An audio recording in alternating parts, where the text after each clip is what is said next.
Okay, I'm going to resume the recording. Okay, there we go. Okay, press. This is Zoom. Uh, I need to get rid of that. Continue.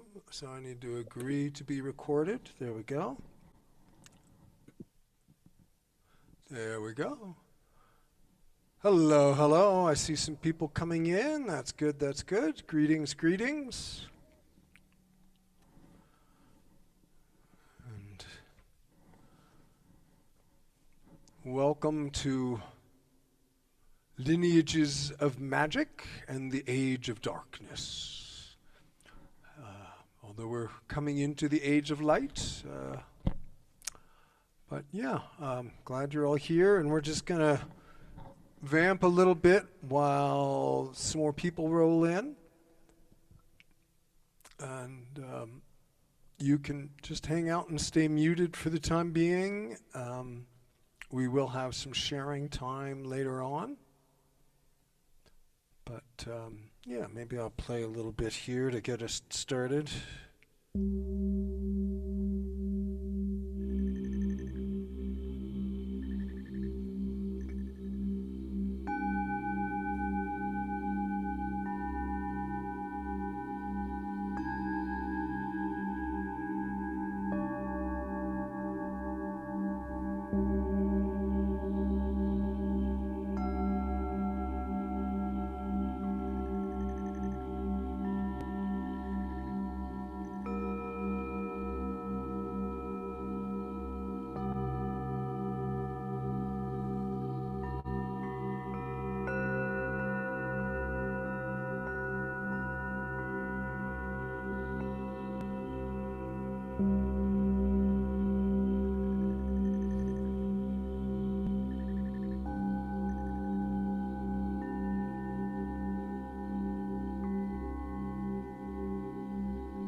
So welcome, folks.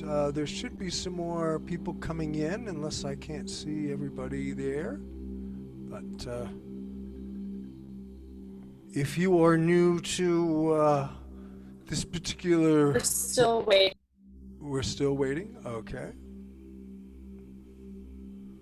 But yeah, if you're new to this particular branch of reality, my name is Paul Temple.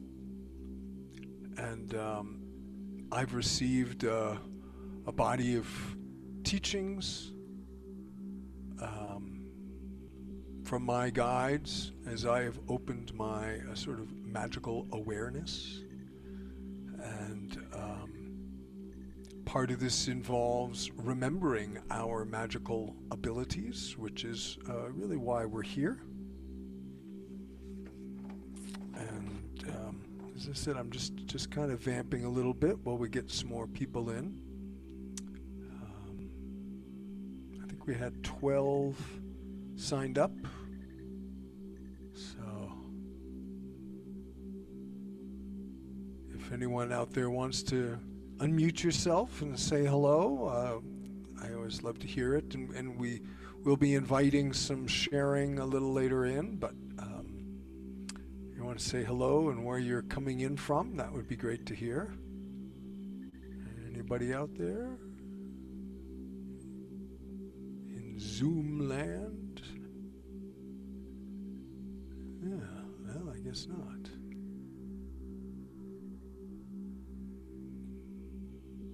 Oh, there's somebody. I'm excited to be tuning in for the series, everyone. Hello, hello.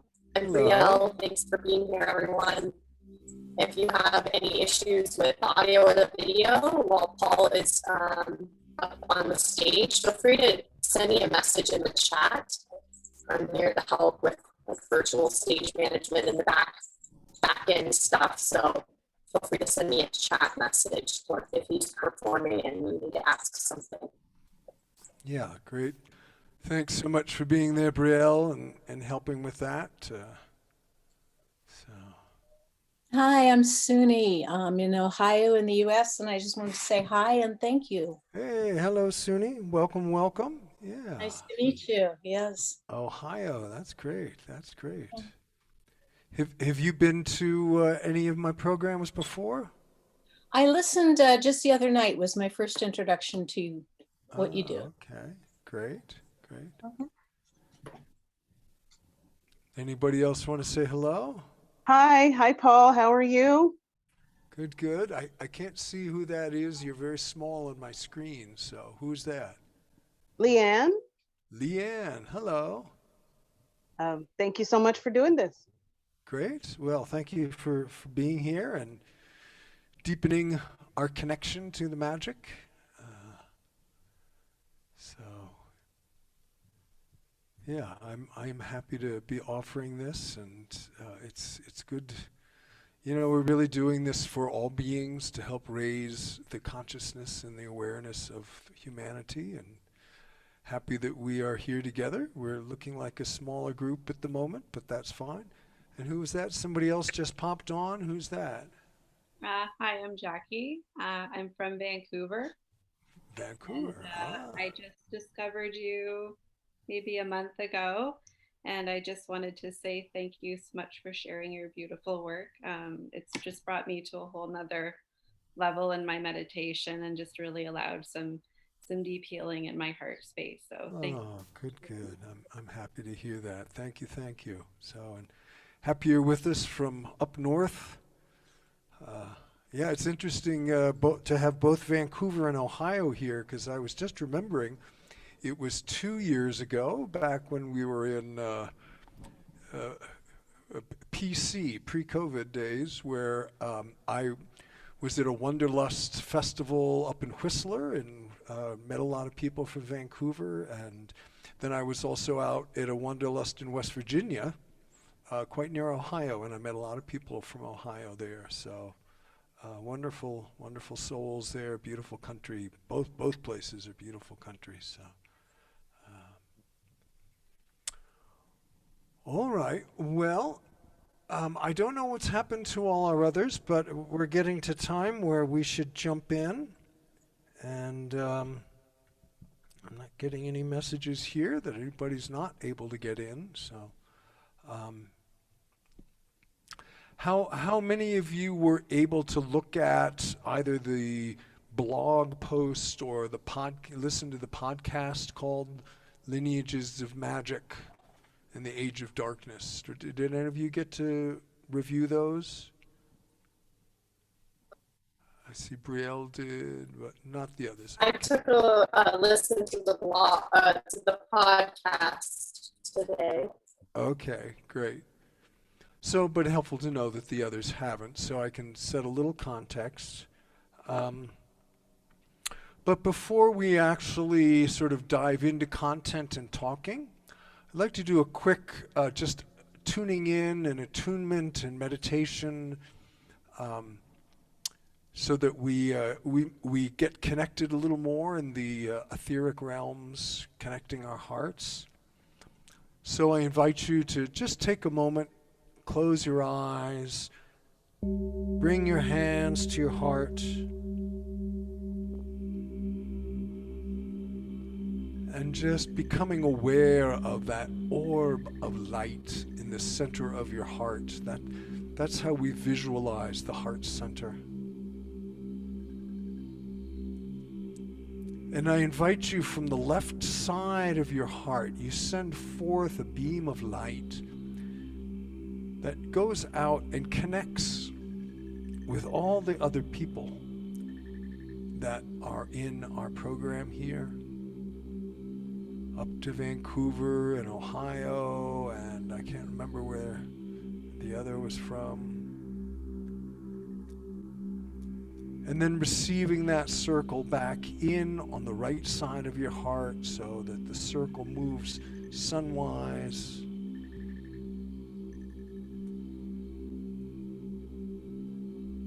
And we call this circle of light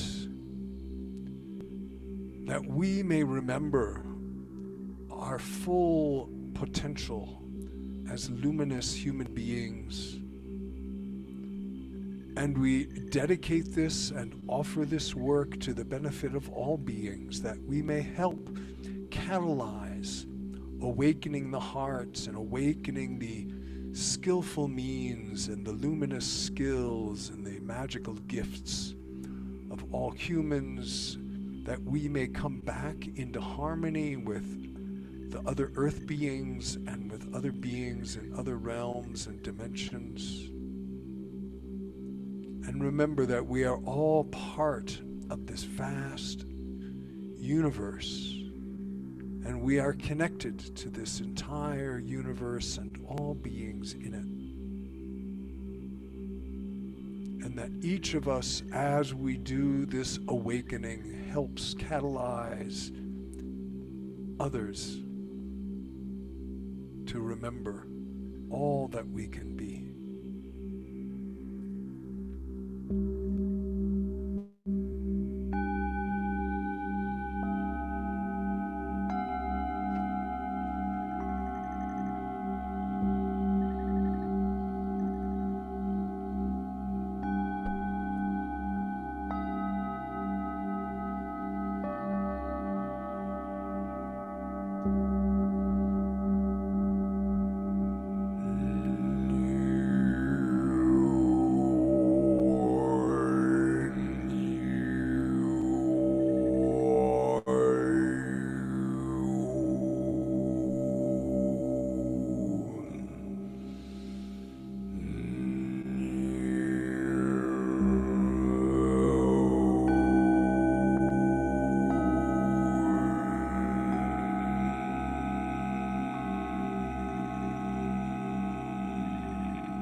All right.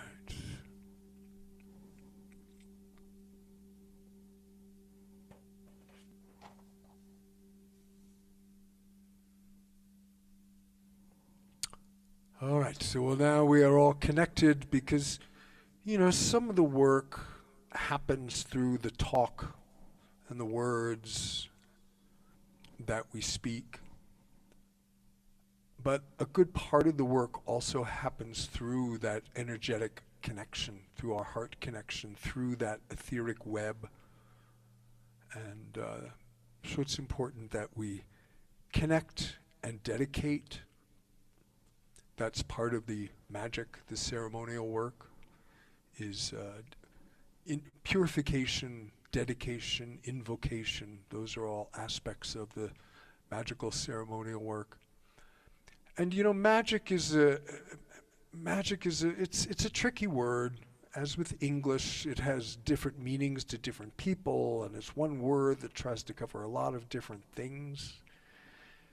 And it's not a word that I typically use in my work, but it came through to me in this particular form for those of us who are remembering and working to clear our ancestral lineage, that it is a tradition within particularly Western culture of the magician, the alchemist, and that there are these lineages of magic that were, carried particular gifts of particularly intuition, telepathic communication, particularly with plants and animals and beings in other realms, multidimensional beings, our spirit guides. So it's a word that we're using in this context, but really, that magic it is, it really defines anything that recognizes our abilities to connect with that which is beyond our direct physical, sensorial, earthly, three-dimensional reality. It is extrasensory. It may be metaphysical, meaning it is beyond the physical realms. So these, sort of intuitive, energetic awarenesses that they're not really recognized by Western science. But I don't believe that they are supernatural. I believe actually these abilities are very natural. I believe they are not only inherent in our human DNA, but animals. We see animals be telepathic and intuitive all the time. Indigenous peoples work with their telepathic and intuitive abilities all the time, and they communicate with plants, and they communicate with their own higher guidance and spirit. It's really something in civilized culture, if we can call it that has repressed these. And that gets into the age of darkness piece. I see I have a sign here. Bree, are you there? It looks like somebody's coming in. There we go. Okay, thank you. Somebody else coming in. So we have this odd history that we are coming out of this age of darkness. There's a lot of talk about the New Age and the Ascension, but we're really still in the tail of the age of darkness and just beginning to merge into this new possibility of human and earthly consciousness. And this may not be for centuries and generations that the visions that we have now of what is possible for humanity can manifest. Because we still need to do the work of clearing that ancestral channels, of letting go of the trauma that our ancestors had to take on to survive in the age of darkness. Now, the age of darkness, there are different ways it's defined in different cultures, in the Mayan calendar, in the Vedic calendar, in the Western astrological terms. We're coming into the age of Aquarius, coming out of the age of Pisces.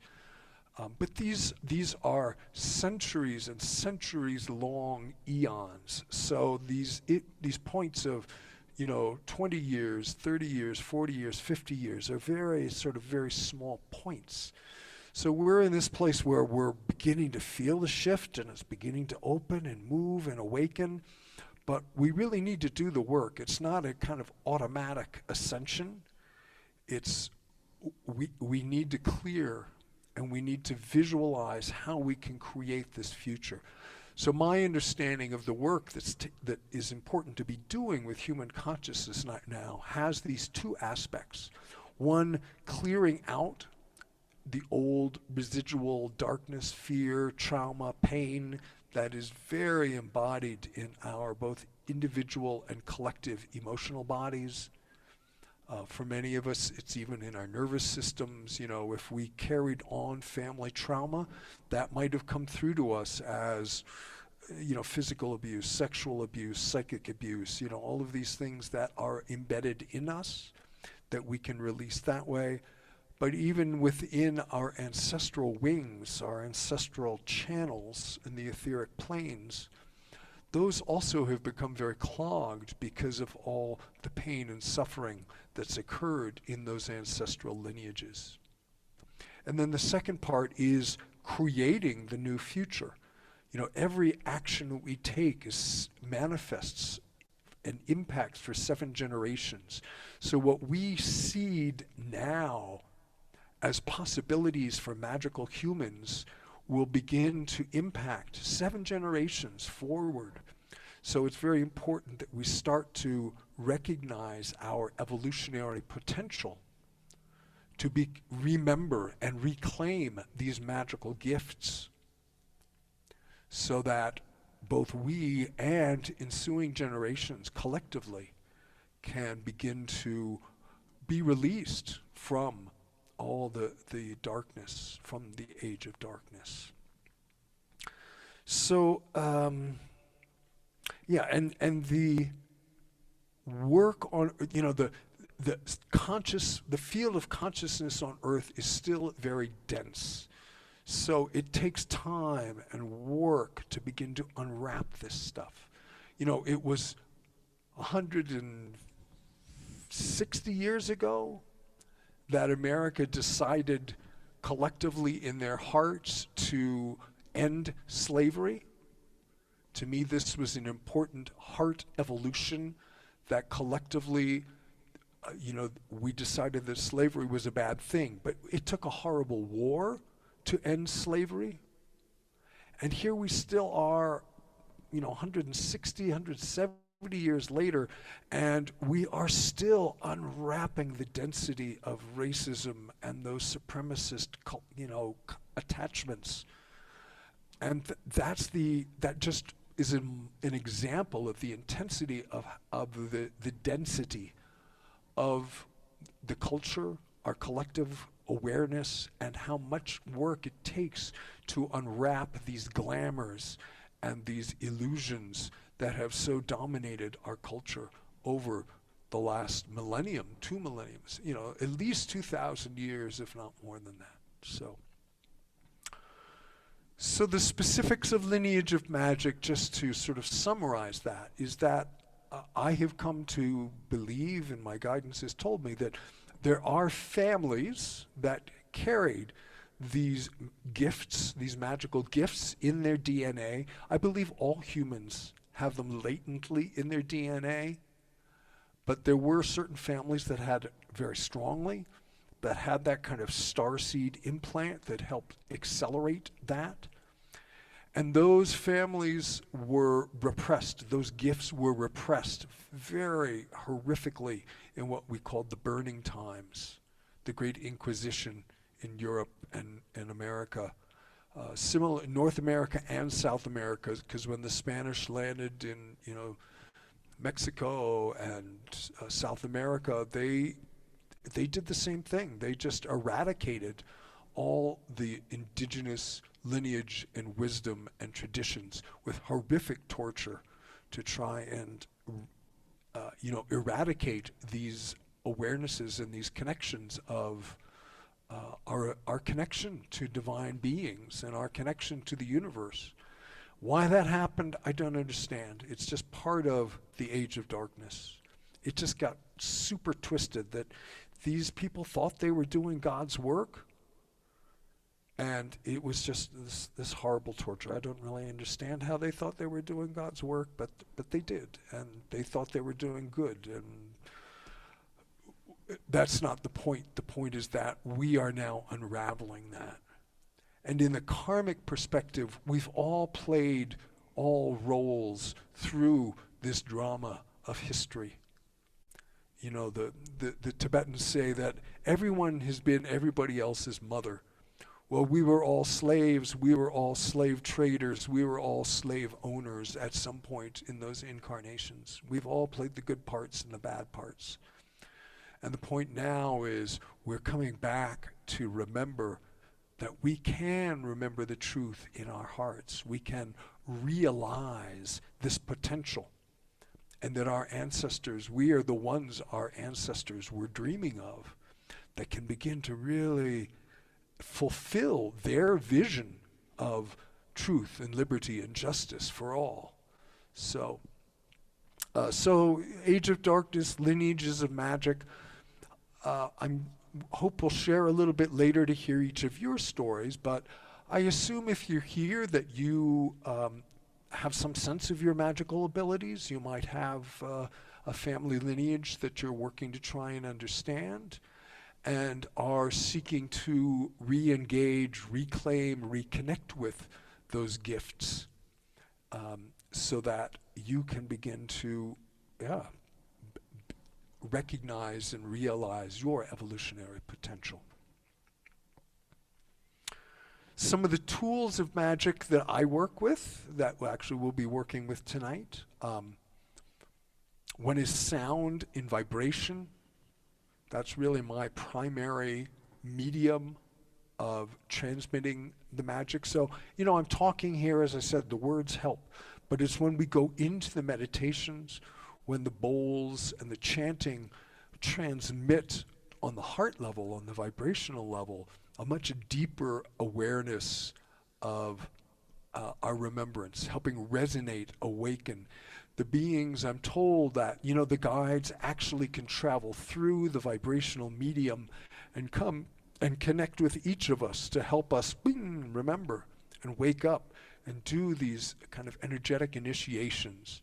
That's the magic. I don't understand that, but that's what I'm told, and that's what a lot of people experience that. So the real work is not in the talk, the real work is in the vibration. I also work with geometry. I don't know if you can see the full structure here, but this is my pyramid here that helps amplify. We will go into a meditation using geometric constructs, pyramids, vectors of light, orbs of light. These are tools to help focus energy, activate energy, and help us again remember our luminous energy.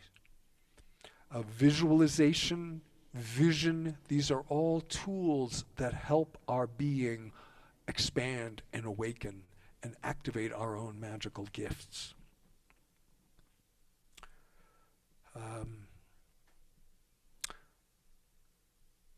So the purpose of this session is to help us remember this and to reclaim our extrasensory powers. And to do this not only for ourselves, but for all beings, because as we open, as we unwind what I call the culture of disbelief, we help do that for everyone, for all beings. And that can be a direct connection with you and your friends. You can talk about, hey, do you ever have telepathic communication? Do you talk to your dog? Do you talk to your plants? But there's also that 100th monkey concept of that. As more and more people awaken their hearts, realize this expanded potential of who humans can be, we're raising that for everybody. And it's really important right now because we're at this place where we're at this really weird balance between the light and the dark. On the external level, I just feel like, wow, like political repression and fascism and socialist control are just taking over, in Burma and in Russia and in Ukraine, and just like, wow. And so we need to keep generating this light to help open these channels so that we can collectively raise our consciousness, because it's a tight battle right now. And also, a piece of the work here will be sharing what our experiences are as magical beings on Earth in this strange time, remembering, awakening. Bree, there's somebody else. It looks like somebody else is in the waiting room.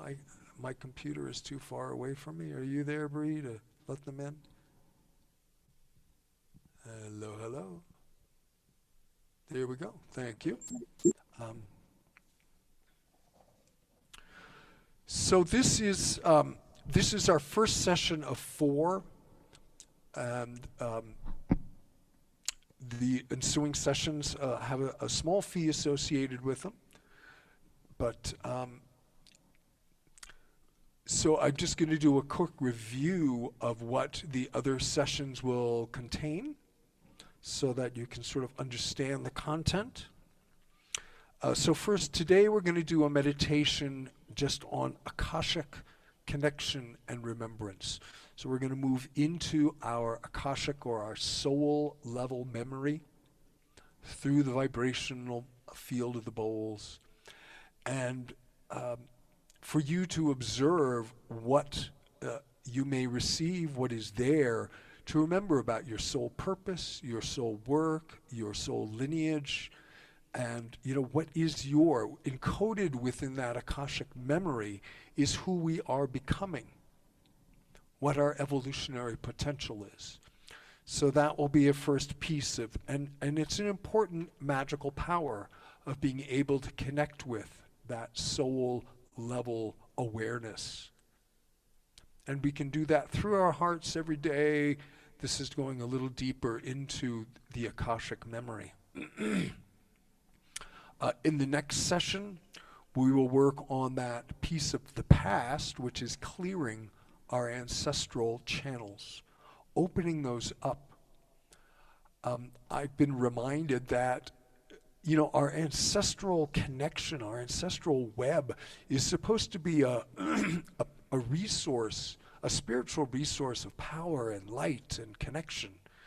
But it's gotten so clogged and stagnant and sticky in Western culture because of our ancestral trauma and because of this trauma that's gotten passed generation to generation in these lineages of magic, that we need to open that and clear that. And it's not always a single step, but there is this process of awakening, opening, realizing, remembering.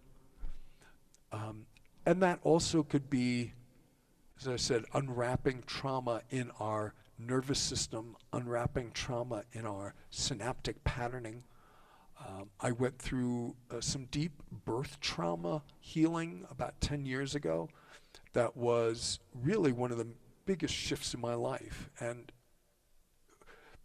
because this birth trauma had been sort of locking a part of my soul away. But it wasn't a bad thing, because if I'd had that connection earlier, I probably would have screwed it up as a young, you know, egotistical man. So that waited in my soul journey until I had the ability as a more, you know, grounded, open, and I did a lot of work clearing my channels. That, okay, says, now you're ready for this initiation, and we'll bring this piece back. I did a lot of nervous system healing, remembering of my birth trauma, clearing the pattern, repatterning synaptics, reprogramming nervous system response. That really allowed this next level of work to come through. So the work can happen on many levels, and you have to trust your own guidance, your own, you know, inner listening and self-navigation to know what you need to do.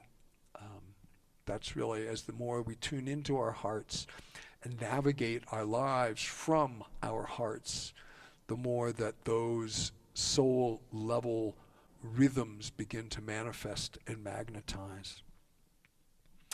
The third session is going to be on skill development. So we'll do some work on activating intuitive connections, connecting with our higher guides, listening to our guides, learning to differentiate the voices between just the, you know, kind of yapping and circulating of our brains, and when there is guidance coming from our higher awareness.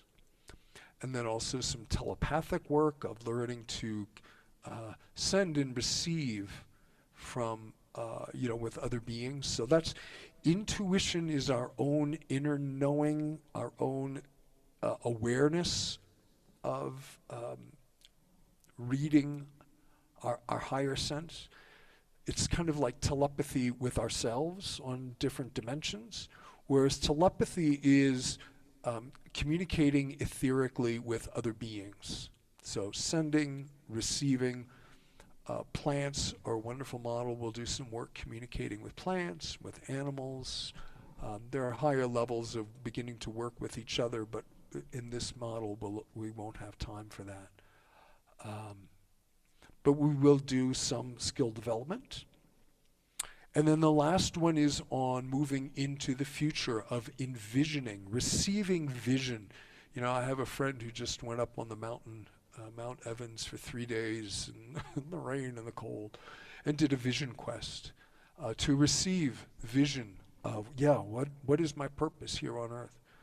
And so we'll do a little inner visioning, asking to receive vision of who we are becoming, and then you know, you'll be able to write that down and kind of bring that evolutionary potential into consciousness. So that is a good start on my talking, and maybe a good end to my talking. I think what I want to do now is we're going to do a little more meditation. We're going to do the basic heart circuit meditation. And then we're going to come back and do some sharing so I can hear from each of you about what you're looking for here. What is your story of being sensitive and intuitive, perhaps, feeling like you might be from a magical lineage? You know, which side of your family did that come from? Whatever you feel to share, but helpful for me to hear why you're here and what you're looking for, so that we can align those expectations and energies. But let's do our heart circuit meditation first, so that we kind of get out of verbal mode for a moment and drop into our energetic connection. So I'm just going to do a short instruction in the heart circuit. I don't know if you are all familiar with it or not, but this image above my head that a little bit gets cut off, I can see. This is the basic heart circuit, and then Bree's bringing up an image of the heart circuit here. Well, did something happen there? Where did we go? Are you there? It is. Good. Thank you. So this is the basic heart circuit. It's a geometry that this is the first level of a geometry that was given to me to begin to help us remember our heart centers and our connections. When I say the heart, I'm not talking about the anatomical heart. I'm talking about the energy center of the heart. You know, that's a really funny confusion in Western culture that, we have these two hearts. We actually have three hearts, because there's also the heart chakra, which is different than the seed of light heart, although the seed of light heart is in the heart chakra. In the Vedas, it's called the bindi in the heart chakra, but different qualities.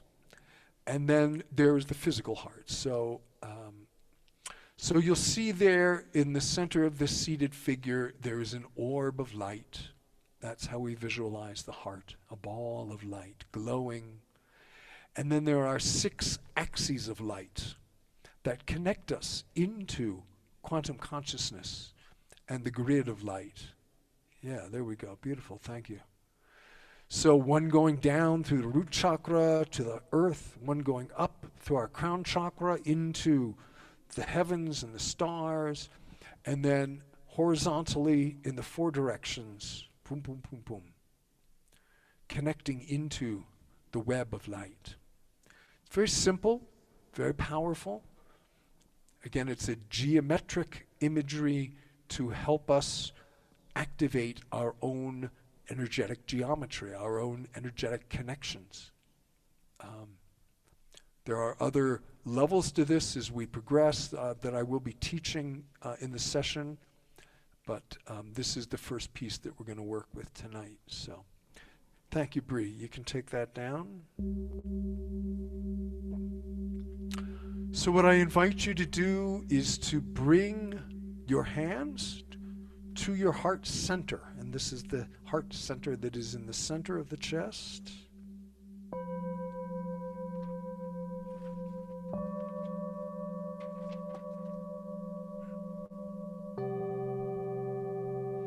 And just take a few deep breaths,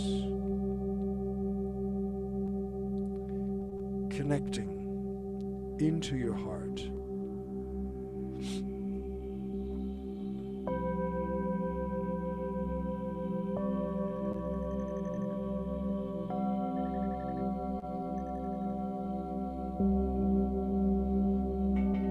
Letting the breath deepen and relax into your physical body.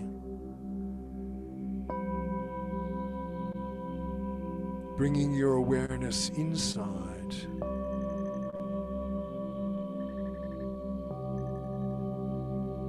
Visualizing that orb of light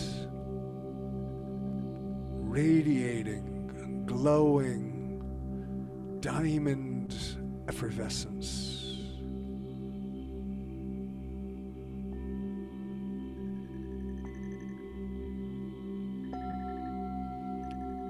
This is the center of our magical connections.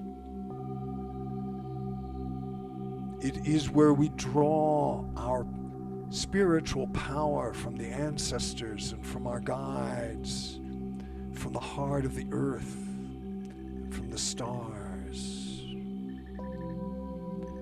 Letting that heart light grow and glow.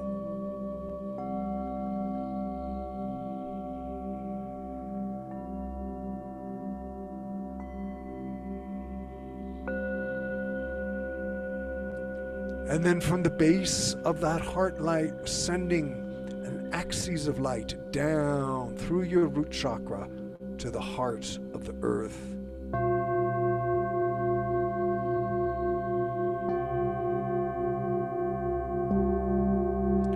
Rooting down into the earth. The earth remembers you, and you remember your ancient connection with this deep, compassionate, planetary energy of Mother Gaia. She holds you, and our hearts are inseparable.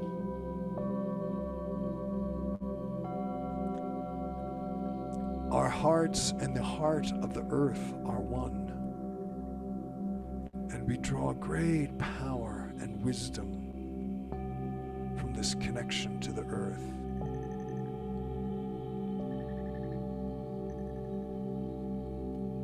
Inhaling back up from the earth, double spirals, ascending and descending between your heart and the heart of the earth.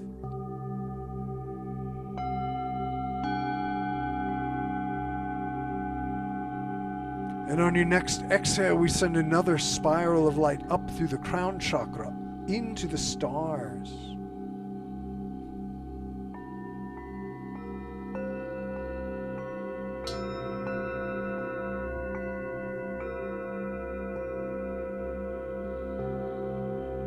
Connecting with your star family.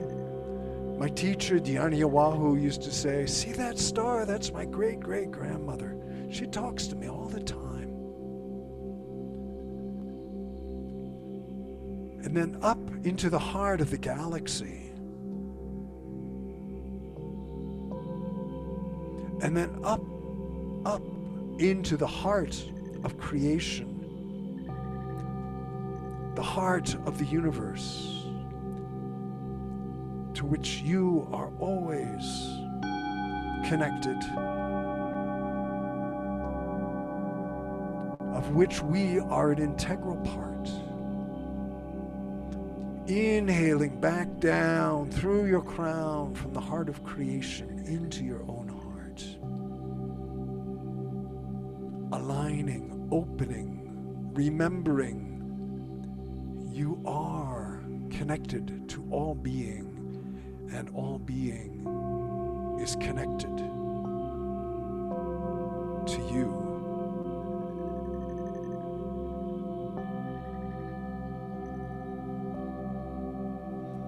And then out to the four directions. Left, sending,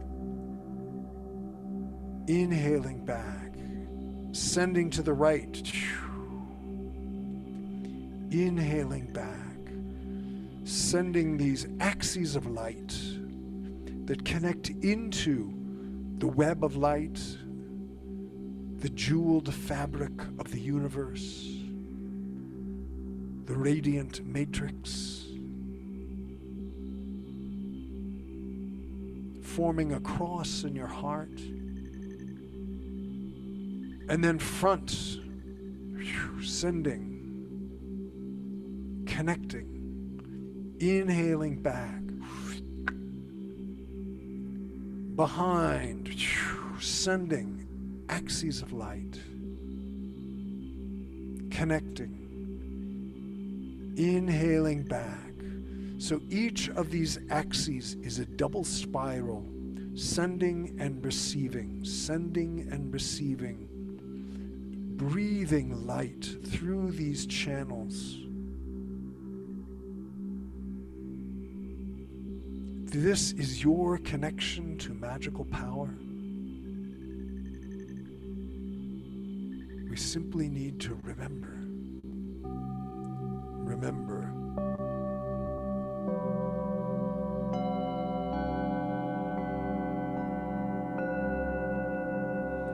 And sitting in this architecture, I'm going to do some Vajrayana chanting to deepen the transmission, to resonate your heart light.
in the lotus. I am the light in the dark. I am the pure, shining essence. I am the bright, shining spark. I am the seed of love's wisdom. I am the blossom of the flower. I am the joy in the lotus. And now is my hour. And now is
observing how you feel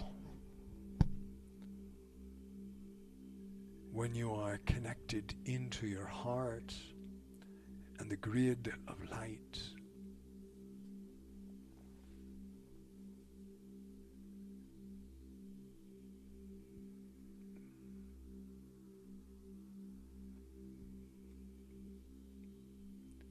An important evolution in our awareness is shifting from the conceptual, saying, oh, I can connect with my heart and my mind, to feeling connected, feeling the light, feeling the circuit. And feeling, again, is a word that has different meanings in our language. This type of feeling is perceiving, sensing, being aware of, realizing.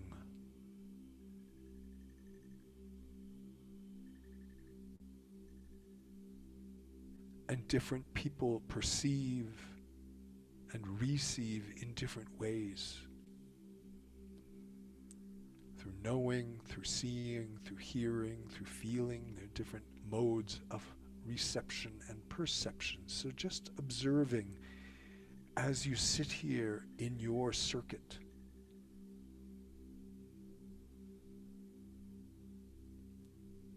How do you perceive the light?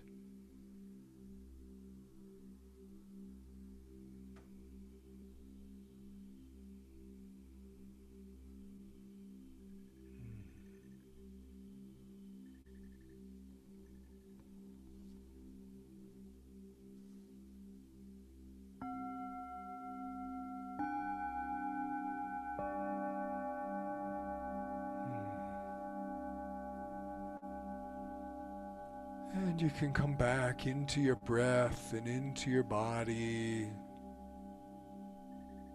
When you're ready, you can open your eyes. Coming back into our circle of light here. Our Zoom circle.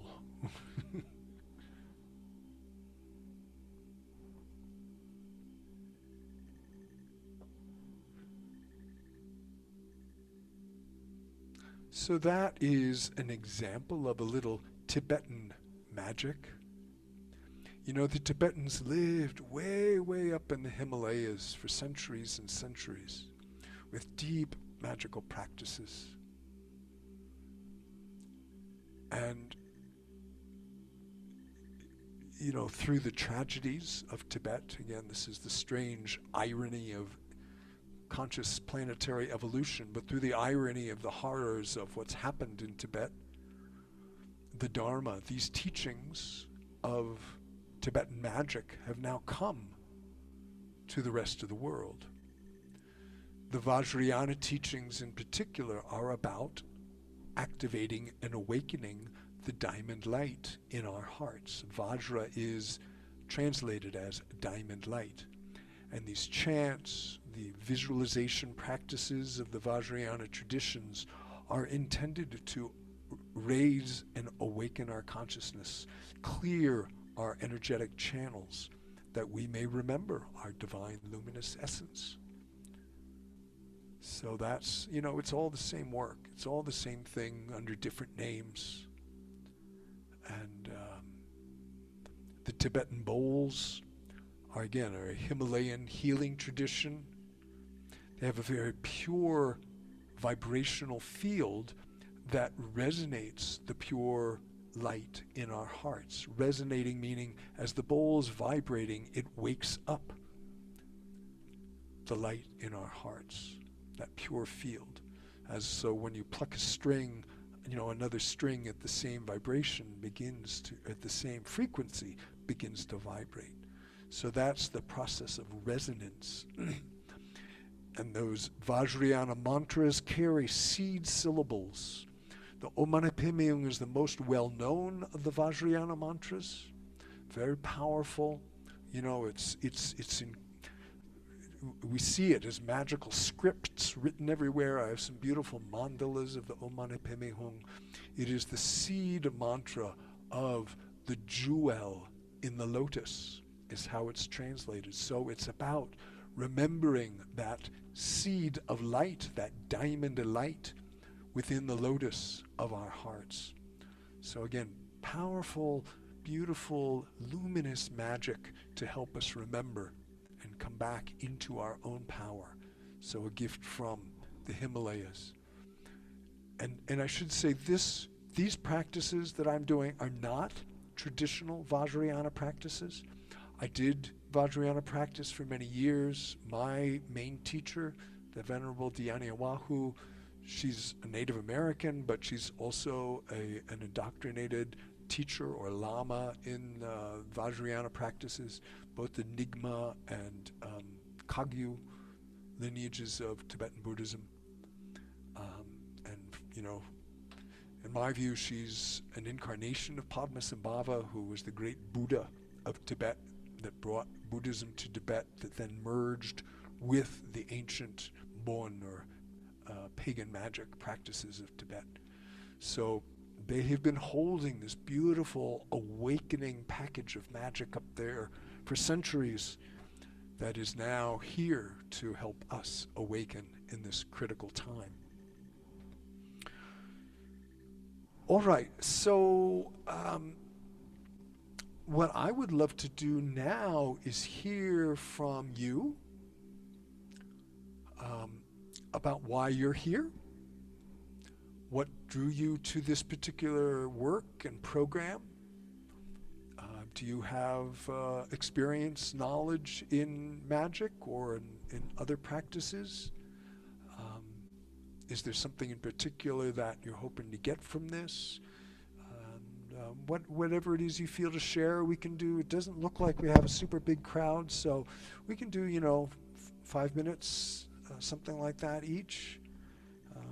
not going to watch the clock too much, but and I don't know if Brielle is back there. If you are able to bring whoever is speaking onto center screen, that would be great. Or I don't know if I have to do that on my own, but Can you hear me? yeah. It's kind of weird. I'm having some computer issues, but I do think I should be able to bring whoever wants to speak first to Spotlight. So I'll know you're ready to speak because you've unmuted your microphone. And whoever unmutes first, I will Spotlight. Okay. So, but my camera, I've tried to turn my camera on and it's not working. So that's what's happening on my end, but all right. Sorry about that. It's all okay. Your computer is being it's on its replaced last now. day. This is my last day on my computer's 8 years. It's 8 o'clock on the last day of my 8-year-old computer. 888. Welcome to my computer's retirement celebration, everyone. Anyway, I'm blessed to have this role helping Paul, and it's helped me to really unlock a lot of that diamond light heart energy, which I feel like has really helped me to step into a new space of recognizing my own magic. And so I'll just I'll start by saying it's been a big blessing to do this work regularly with you, Paul, and I'm excited to continue the journey. So thank you so much. Great. Thank you for your help. Happy you're here. And if no one volunteers, I'm going to nominate Leanne. Leanne, would you like to go first? Are you there, Leanne? Yes, I'm here. Great. I'm here. I'm here. Paul, it's so nice to see you. I was at one of your previous Zooms. And Great.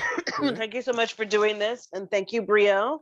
You have really been a source of normality, like in my life. I actually have you set on my my app. Yeah. Because I know that you're going to be there. And if you're not there, I go ahead and meditate without you. I want to say hello to everyone else. I don't know what happened to Sunny or Suni, whatever her name was. But thank you so much. And where are you, Leanne? I'm in Aurora. Okay. I'm in Aurora. You have my heart. We're both not in Denver. Yeah, great. I had a question. Okay. The heart circuit versus the web of light. That's what I wrote down because years ago, I'm from San Antonio, but not originally. I'm a military brat. I was born a rich white child, and then I came back to the United States, and I was really pissed. So I, have been exposed to Buddhism, and then when I turned 40 and went crazy, I went to Sedona, got my head shrunk, and that's when I discovered the sonic bath. Right. And so the web of light, we were visualizing everyone in the world having a little candle above their head and connecting all of those candles. But this is different because I feel like even when I'm trying to send energy to the other people in the room, that's my one question, because there's a question in there. And for you, if I don't understand Tibetan and I want to chant along with you, what can I chant, or what should I say? Go or la la. What can I? I feel the need to say something, but I don't want to because. Thank you. That's all I got.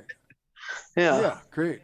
Well, first of all, I will answer the questions to the best of my ability, and then I would love to also have you share a little bit more about just, your connection and your draw and sort of a deeper background of your experience. What's your personal journey other than going to Sedona and getting your head shrunk, which is great.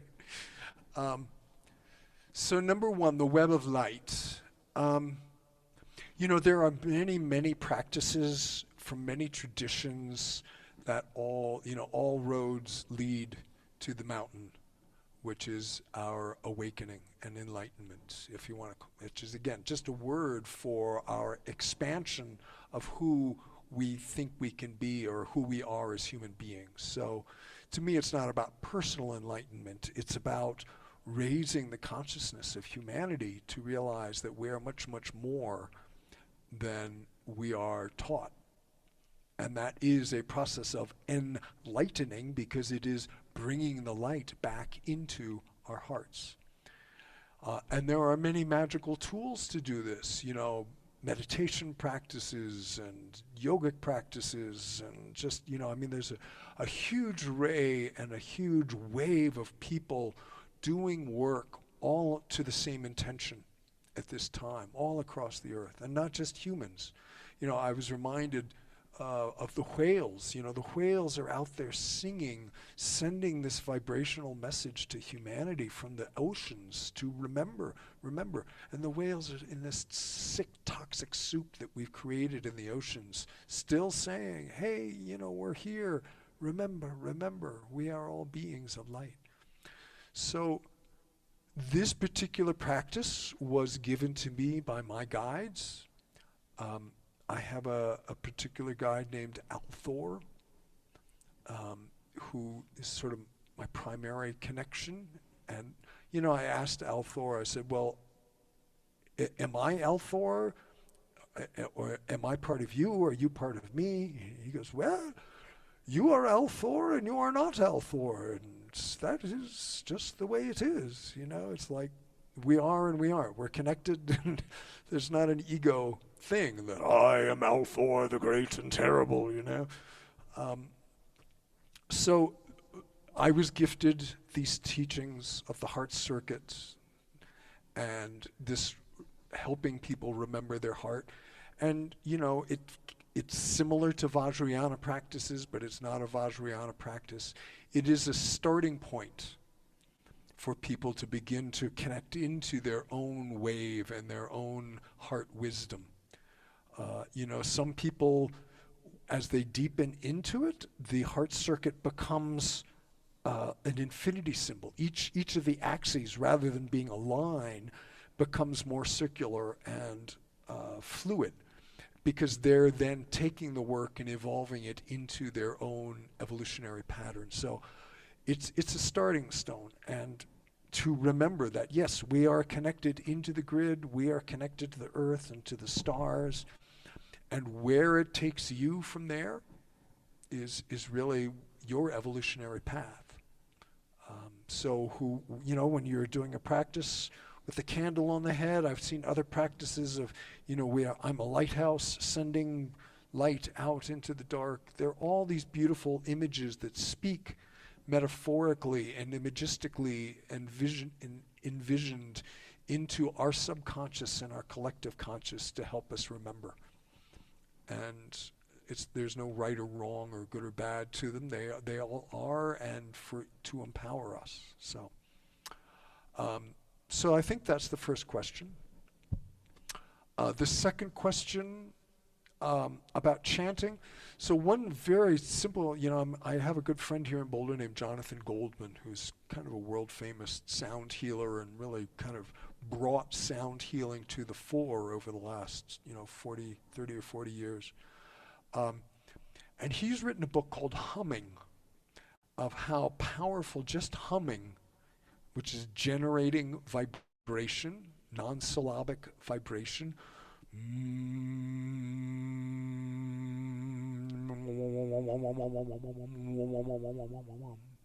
So a first step, if you don't get the syllables, is to just hum on the same pitch that I'm chanting on. Om Mani Padme Hum is a quite well-known mantra. So if you can learn the mantras. Some of them are more complex than others, but you know, that's also just a process of time and assimilation and saying, yeah, I can, you know, Om Mani Padme Hum, Om Mani Padme Hum, Om Mani Padme Hum. That's really just doing Om Mani Padme Hum can work miracles. It's a very, very powerful seed mantra to activate the Vajra light and compassion It's a mantra for compassion. So, yes, I appreciate the questions. Good diversion there. And is there anything else you could share with us about your path and what you're looking for in being with us here? I wouldn't even know. I had a middle-age crisis thing, and I moved from San Antonio to the Denver area during COVID with my handicapped child. Wow. And as far as like witchcraft goes, when I break it down, I tell people that I'm a Methodist because the Methodist religion allows me to be a witch. Wow. I mean, Wow. you know, technically. Okay. I found it ironic. I had to bury my husband, which is another part of it. And I just really, I would love to have some friends to read tea lives with, to go on and on about, because I would really be more interested in hearing about other people. There's just so much to talk about. I mean, I would consider, you know, you and people here and spiritual people, as far as the whole yay, we're in America black thing. And every day, all I see is black female, like every day. Me too. Riots. It's so awkward. And you, I learned this in Sedona. Your real family and your real race, your real tribe cannot be defined by. So then I was like, okay, now we're going to talk about like ancestral and family things. I like it. Yeah, so we have soul families. We have soul pods, they're called sometimes, of different souls that are connected, incarnate in different dimensions that are here to help each other. Yeah. I just lost Leanne. Okay. Well, thank you. That probably went longer than it should anyways. So thank you, Leanne. I hope you'll come back whenever your interruption is done. Someone else would like to share with us about a little bit of your story, your magical story, and why you're here? Hey, Jacqueline, are you there? Hi. Hello. So thank you, Paul. I think for me, 2020 was sort of my like awakening.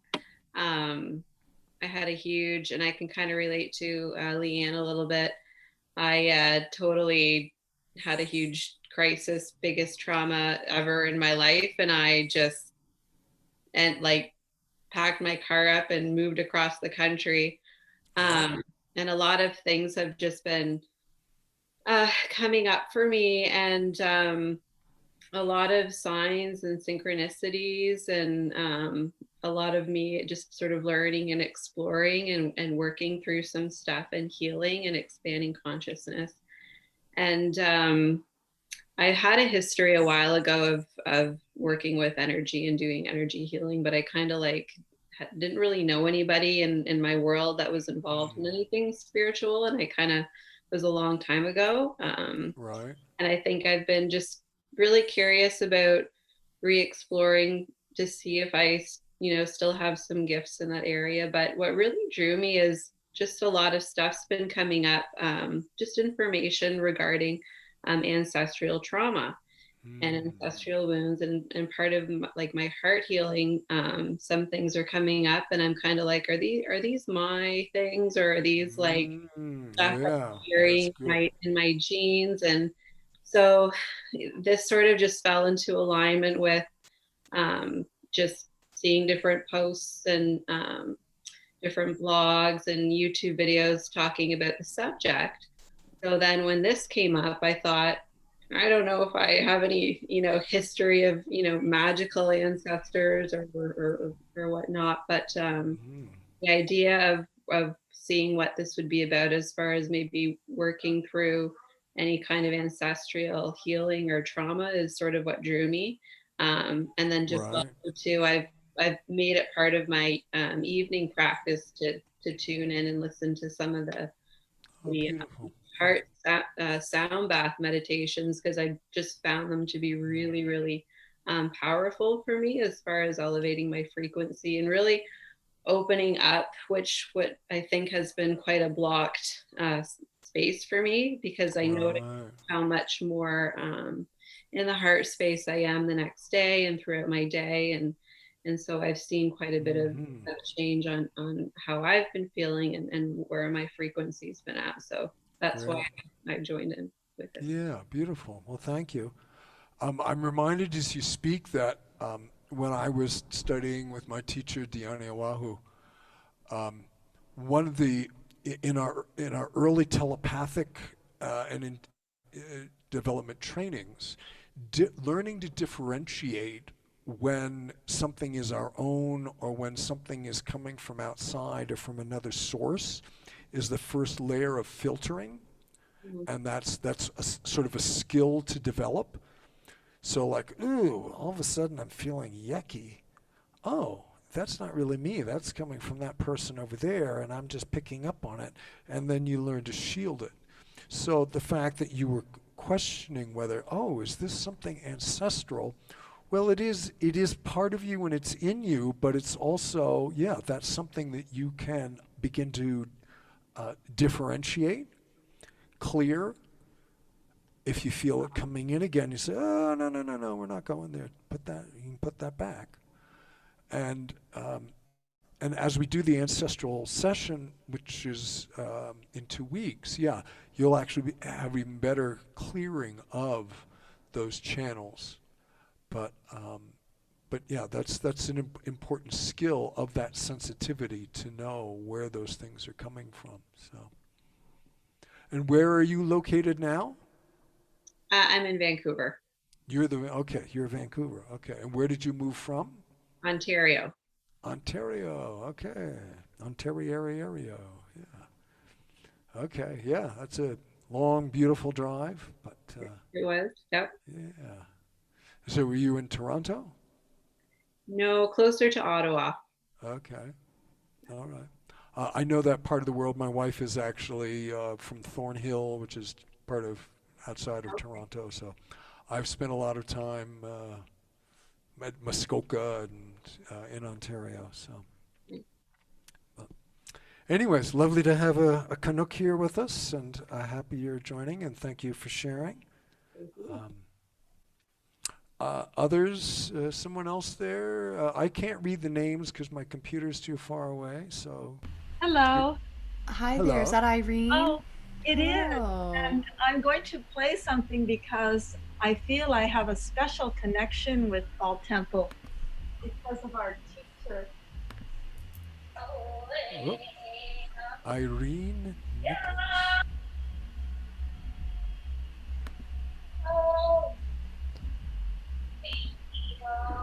I don't know if you can hear her.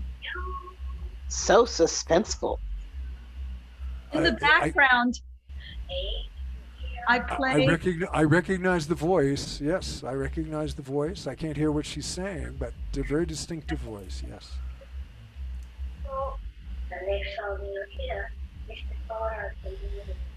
So, do you feel their energy from this ancient tape that I'm playing on a tape recorder? I have attended your soundings, and Hey, oh yeah, I think I produced that recording with Diane Oahu. Yeah, I think I'm on it, playing music on it. Yeah. I don't know if recording. I remember making that tape back in the 80s when she came to Berkeley, and I experienced her. And I went to Vermont once to her place. And this is so long ago, right? So I discovered you, and I've mentioned this before. I found the tape I hadn't listened to in a while.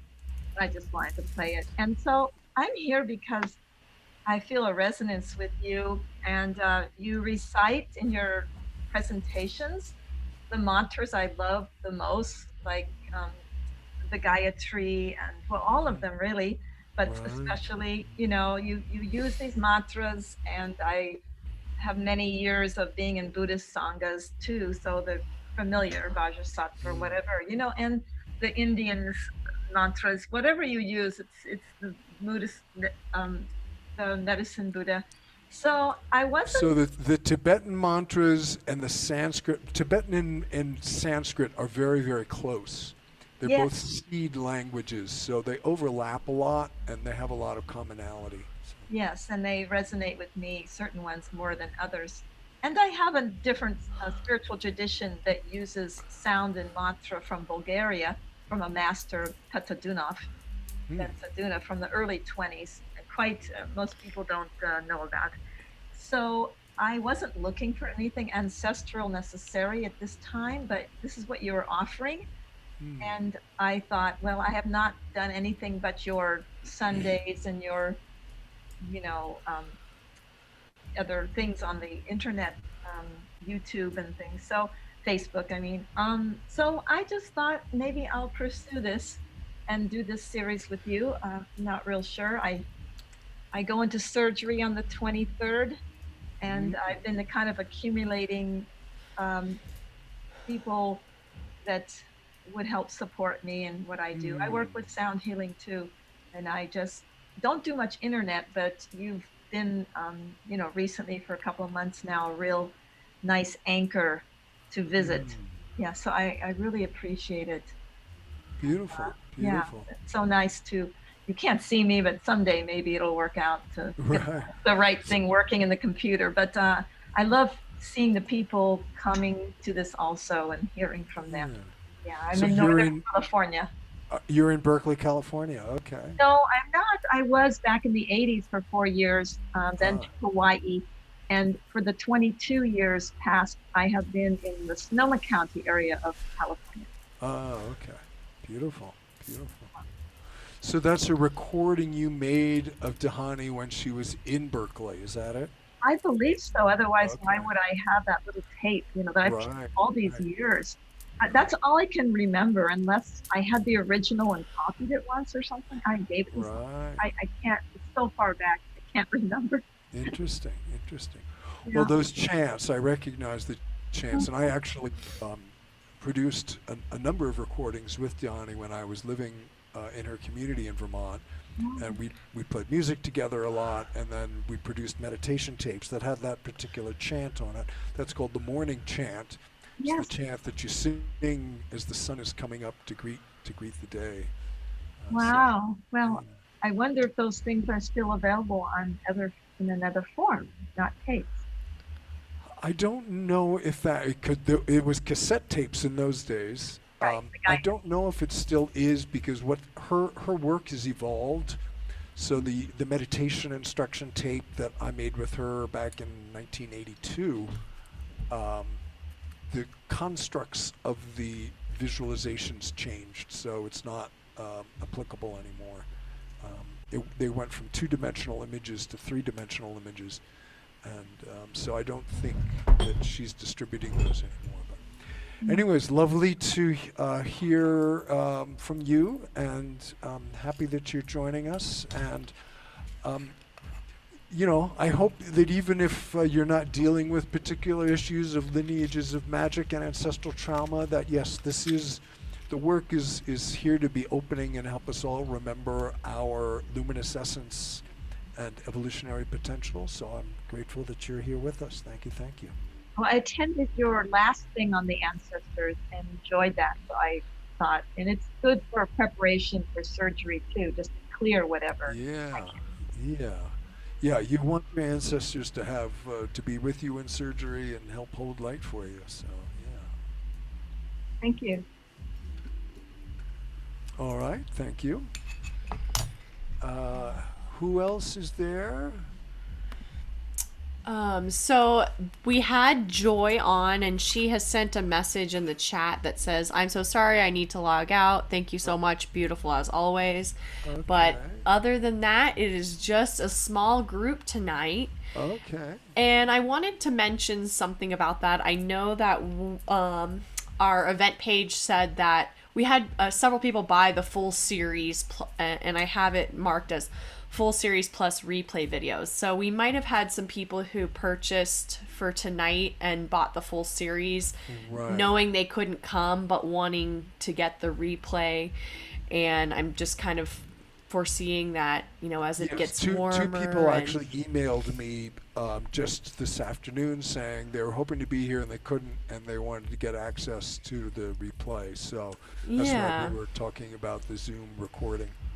So And- yeah, we should make that available as soon as possible. Yeah, absolutely. And I just wanted to mention too that I think some of us were new tonight and kind of a new group, but I think a lot of your students have some of this foundation, and the next three are the ones that I think are more of, as we get kind of things kind of build on this foundation. So that was my Right. other idea, was maybe some of our friends that maybe they feel like they've got the solid foundation down. Yeah.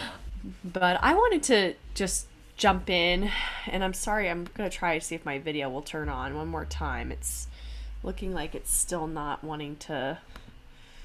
I know it's more fun. Let's see if my other camera will work. Oh, okay, there we go. So everyone else got to share a little bit, and I just wanted to do my share and say that, I've had moments where I've tapped into my gifts over the last 10 years, I would say, is really since I graduated from high school. And I feel like when I was younger, I sensed that I might come from a lineage of magic, but I kind of have a split family. I have a mother who's very spiritual and encouraging, and I have a father who's kind of, I would say, a dampening energy on my spiritual nature. He's not religious and not spiritual at all. And so I think it's been hard for me to really,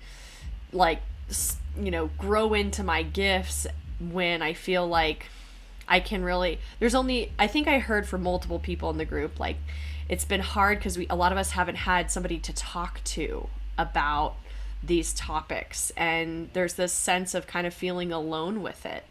And for me, I grew up in Texas, and I kind of always felt like the black sheep, not only of my family, but just in the place I kind of grew up. I felt kind of like everyone was very Catholic and religious, and I always felt this I felt different. I never felt like I really fit in with everybody else, and I never went to the same church. We went to a unity church where it was, there was people who would, at my church growing up, we would talk about Buddha, and there were sound healers, and there was a more kind of open to lots of different cultures and religions in the spiritual upbringing I have.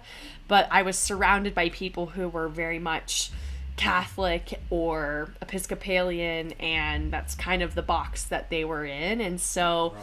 I felt like I never really fit in with the people around me. And I also felt like I never really fit in even with my own family. My mom and my brother are manifesting generators, and I'm not sure if anyone here follows human design, but I'm a projector. And once I learned that later on in my life, it kind of all made sense why I felt so different, because projectors, we make up a much smaller portion of the population, and it just explains to me why I feel like so different from all my other family members. And so there's a lot of things that have kind of come through that have led me to this space of knowing that I have magical gifts, but feeling like I really haven't had that fertile soil of being able to Right. cultivate them, and a support group, people Yeah. that in my life that acknowledged me for that and believed me if I shared something and kind of encouraged me. And so, Paul, you're one of the first people that I've really felt like I could even have this kind of conversation with in my life. Right. And this particular space that you've created has been so nourishing and nurturing to me, feeling even confident enough to communicate. I think my throat chakra was really blocked for a lot of my early life, and sound and vibration has really helped me to kind of do the clearing of, I think it's doing the heart clearing that's actually helped me to actually unlock my Right. ability and my confidence to even say, like, I claim this and this is my truth. And Right. so that's what I'm noticing as I continue to do the work with you, is that it's not just the heart that I'm healing. In fact, I still think I have a long way to go with my own heart. We all do. We all do. But I'm noticing that the work that we're doing with the heart is allowing me to feel other clearings within my chakra system. Right. And it's an interesting journey to go from feeling very alone and black sheep of the family and very unseen, unheard, and unsupported, to like in a community that feels very much like open and supportive to Right. this type of thing. And so I'm just, in a way, I'm kind of just like in shock that I'm here now, it's like I'm just Right. like so I'm still integrating just the space, right?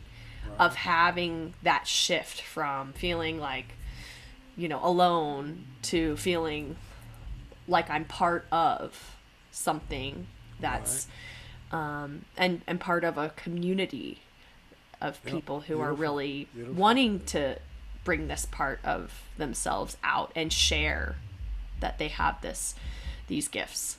So I think I described it in our interview as, it's hard to be a 6, 7, and 8 sensory being and a world designed for someone with 5 senses. Right. And I really Exactly. feel like that's Yep. a great way of kind of communicating it. Yep. So Yep. anyway, thanks for letting me Beautiful. share Thank that. you, And thank you. And I was reminded as you talked about your mother and your father there and those lineages that my father was very similar. My father was a Harvard Business School, brilliant but pure rationalist. He just poo-pooed anything spiritual in his brain and in his sort of external reality. But I've come to realize, since he's passed now, almost 6, 7 years ago, that I think he carried a lot of skillfulness. He was very energetically attuned. He wouldn't talk about it, and he wouldn't own it if I'd asked him in his ego. But I think on a soul level, he was actually quite old, and he was a manifester, very attentive. He was very successful in the business world, but he grew up in the theater, and he always attributed to his youthful work in the theater and on radio to helping him develop this persona that was kind of magical and could wow people and sort of, mesmerize people that, made him very successful. So, those lineages aren't necessarily in the persona that our parents manifest, because they had to adapt to their own cultural reality. So it may be that actually your father might have carried the genetics of some of those skills and awarenesses that was fused with your mother.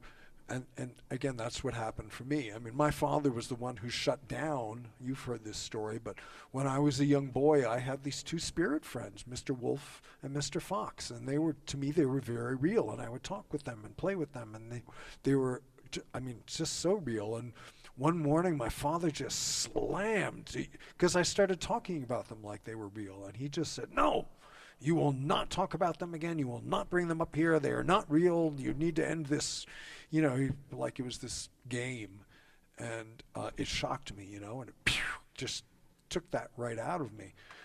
But even within that, that was the construct of the game he was playing, how he was passing on the lineage, the ancestral trauma to me. That was my own sole purpose to unwind and reclaim.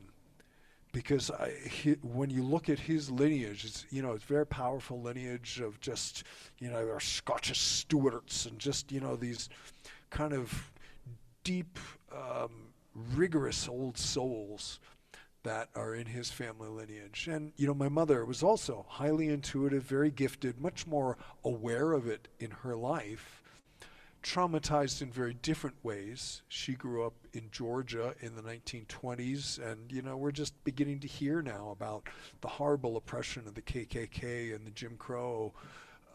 And, that didn't only affect black people. The fear that the KKK instilled was also through the white community.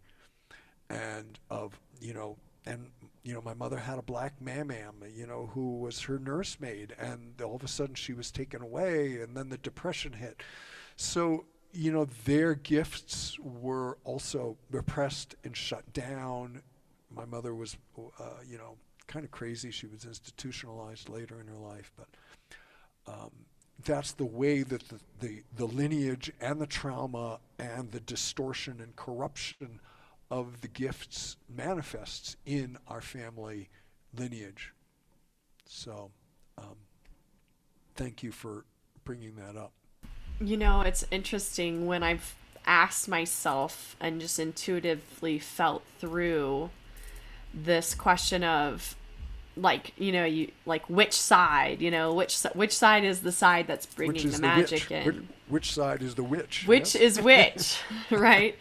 It's interesting. Is it okay if I unmute myself and just don't talk, and we could just have a conversation? Because there's only like 5 of us. Yeah, absolutely, yep. Leanne. And I'm sorry. I meant to actually bring you in there. I saw your hand raise, and I just wanted to. And I thought, well, that's awkward and stiff. I don't. No, think Paul and wants especially that. when there's this few people, don't think feel like you there's a need lot to of ask people in for here. permission. Turn that frown upside down. There's a whole lot of people in here. Well, I think this is kind of the whole point. It's not really. I think this is the whole Leanne, point. This is it, because I would love for my friends to come and watch this, but my friends are all like witches, and I'm trying to introduce them to the idea of meditation, because they're sort of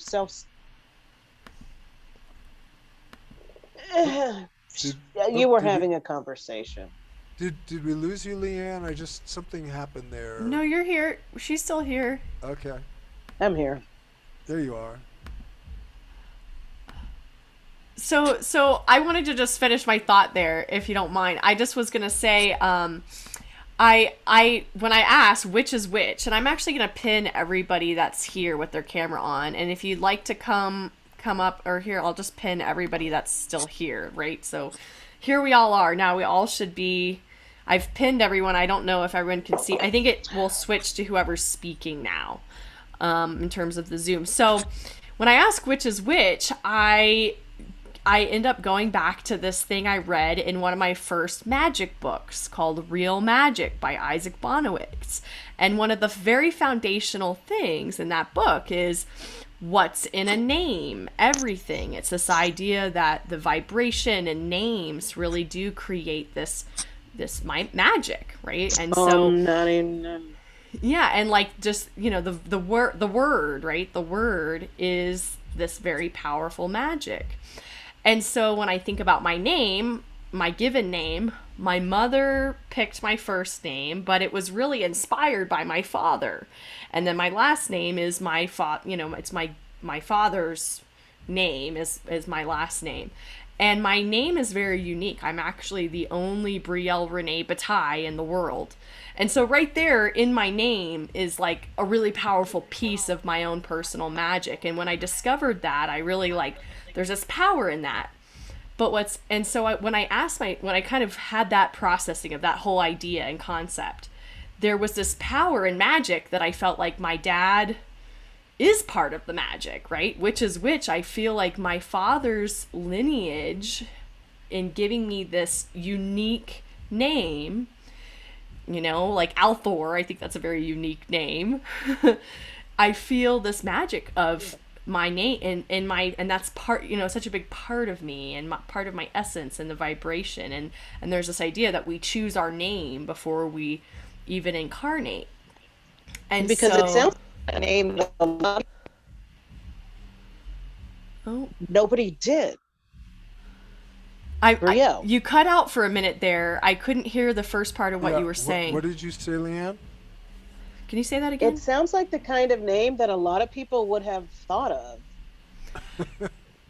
Well, Brielle but a Brielle is a common name, Brielle, but it's really my Brielle. last name and my first name together that makes it the unique. And that's why I'm bringing in this idea of like my father really gave me the magic, right? Because there's a lot of other Brielles out there, but there's not a lot of other Brielle Batailles out there. And I'm just picking this out as one aspect of how initially I wanted to say my dad's not magical and he's the one that kind of like your father, Paul, kind of shut down the magic, and it feels like energetically. But on the other hand, without his lineage being part of my blood and being part of my name, I don't feel like I would feel or be, in essence, based on my name, and as magical as I think I feel based on having this magical name.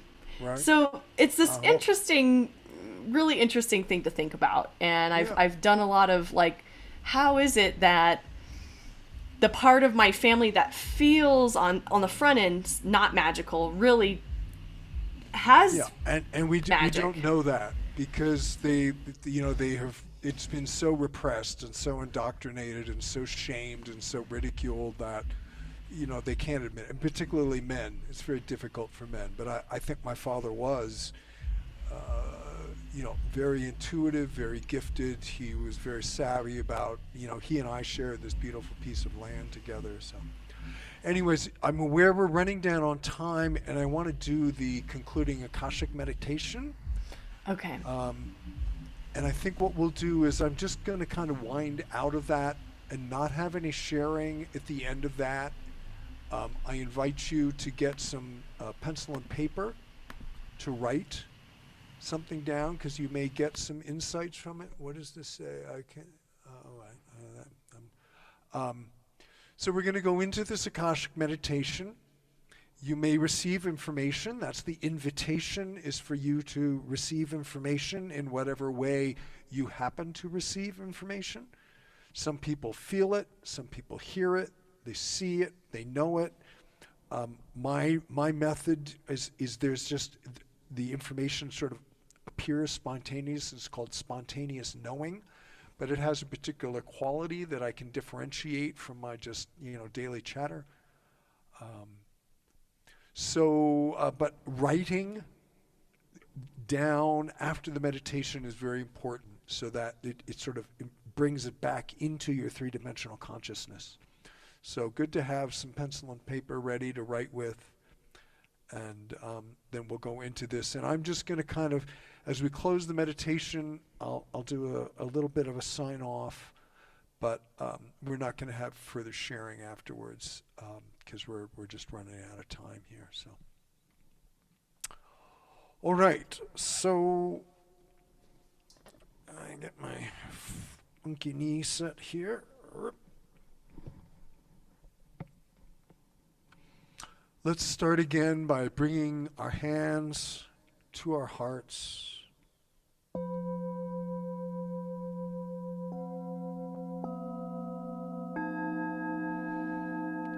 Breathing into our heart centers.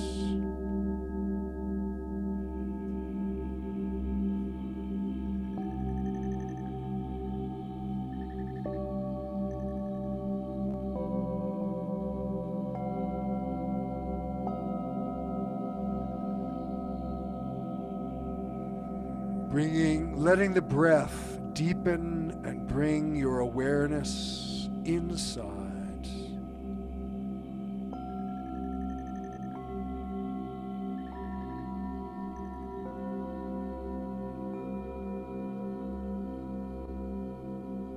visualizing that orb of light in the center of your chest that is your gateway into the multidimensional worlds.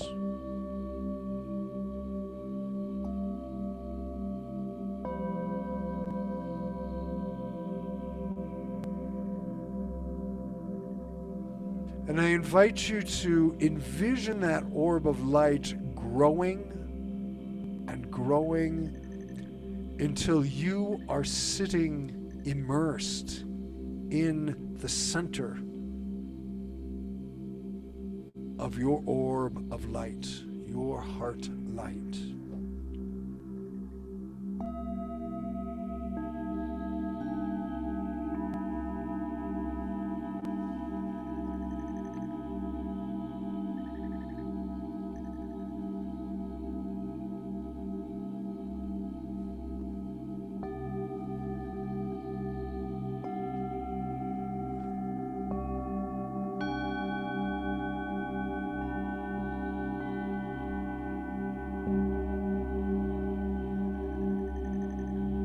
And as you come to the center of your heart center, you find there is a precious pearl, a seed of light that is the radiant source.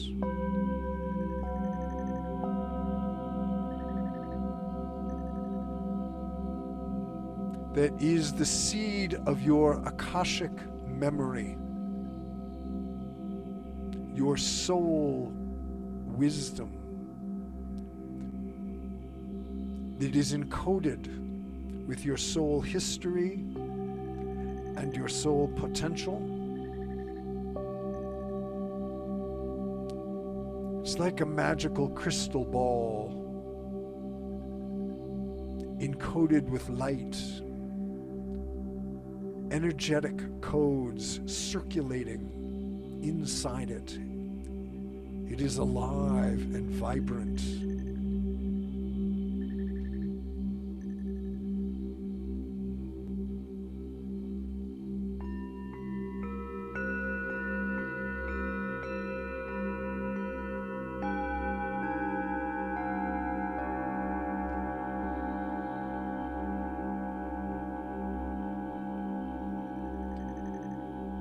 Feeling in the center of your heart where you are sitting, the connection to the heart of the earth, up through your crown chakra, into quantum consciousness, into the stars,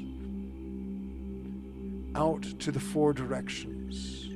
You are seated at the center of this nexus, and you hold within your hands the seed of light, the seed of divine consciousness that is your Akashic crystal, your Akashic orb.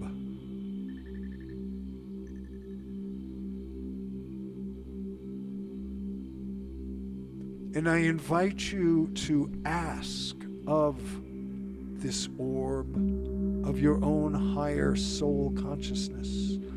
What is it you need to know now, in this time, in this phase of your soul evolution? What can you do? What do you need to know to do your soul work upon the earth at this time? And I invite you, as we move into the sounding, to receive this message. It may come through your hands. It may come through your third eye. You may hear it, you may see it, you may feel it, you may know it. You all perceive in different modalities.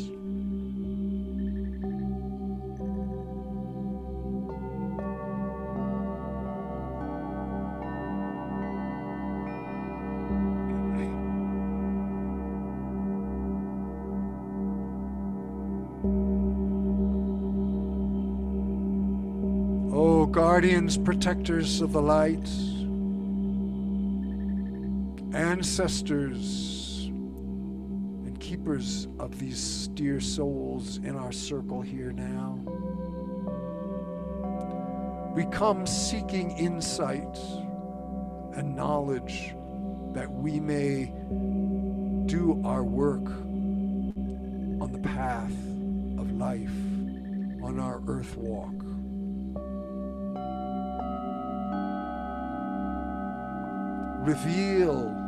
Reveal to each what they need to know in this time. Reveal to each what needs to be known in this time.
Vajra Guru Bema Ziri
Bringing your awareness back to your breath.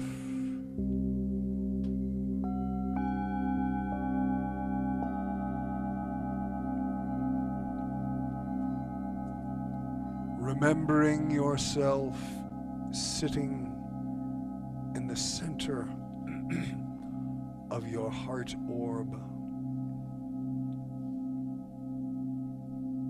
Your whole being infused with light. Holding the seed light of your Akashic memory. That seed encoded with your soul, purpose, and history, and quality.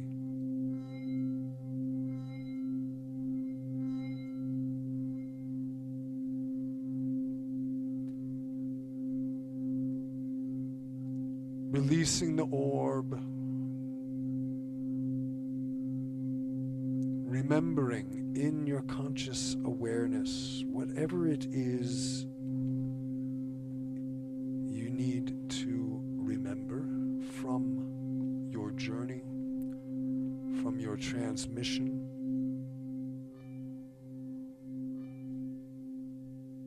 Feeling that transmission in your cells, in your heart, in your mind, your conscious awareness.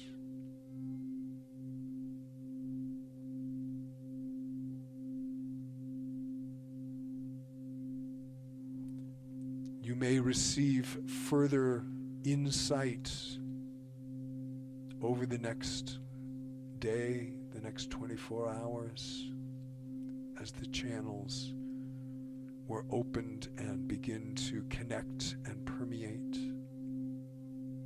You may get more insight in the dream tonight.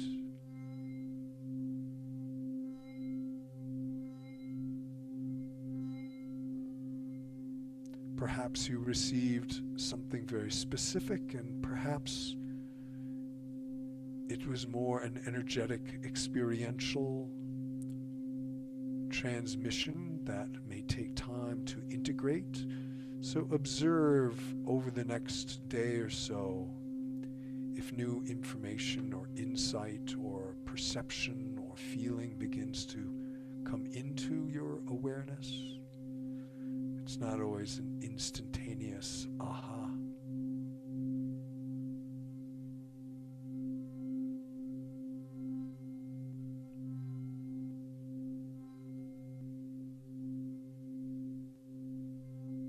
And I'm going to close with a dedication mantra that will offer this work we have done here together for the benefit of all beings.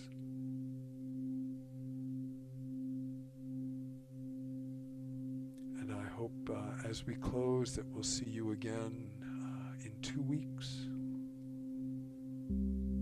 You're welcome to email me if you have questions or comments.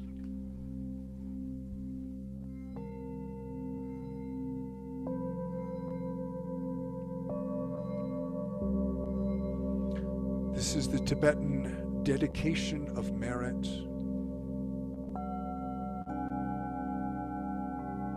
It means may great waves of beneficial energy be manifest in all realms without obstacle for the benefit of all beings. And as I do the mantra, you can send energy out through your circuitry, sending light, this good energy we have generated here, the bodhicitta, noble heart light, for your ancestors and for all beings.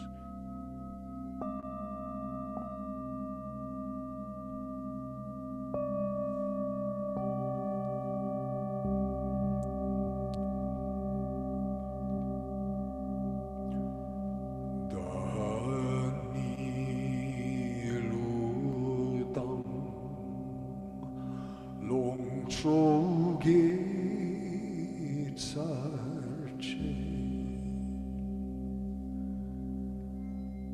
Majurdrola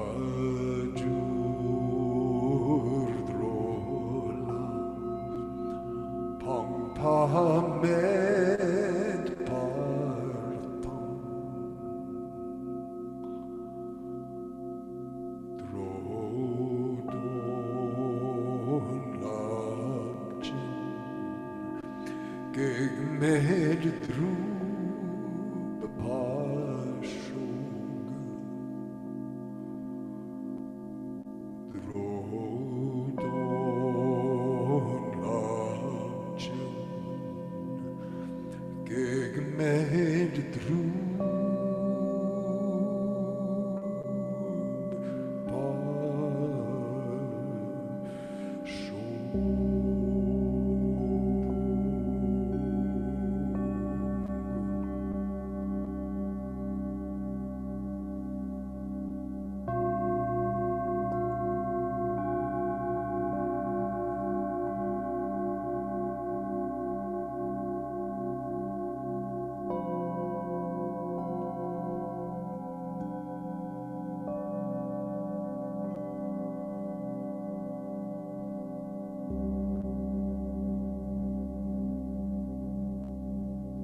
dissolving your outer sphere, coming back into your heart, coming fully back into your three-dimensional body, still sensing the heart circuit. And then that too, you can draw in the spirals, the axes of light, into your heart orb. So you're not too open and vulnerable as we return to three-dimensional consciousness.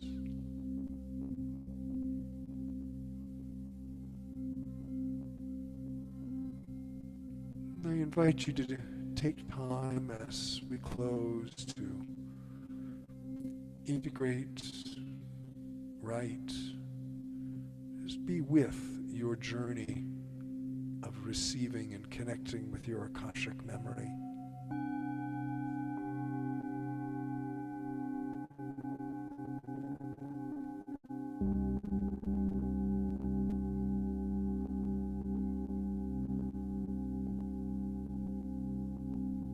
So thank you. We will hope we'll see you again soon. Carry the light with you.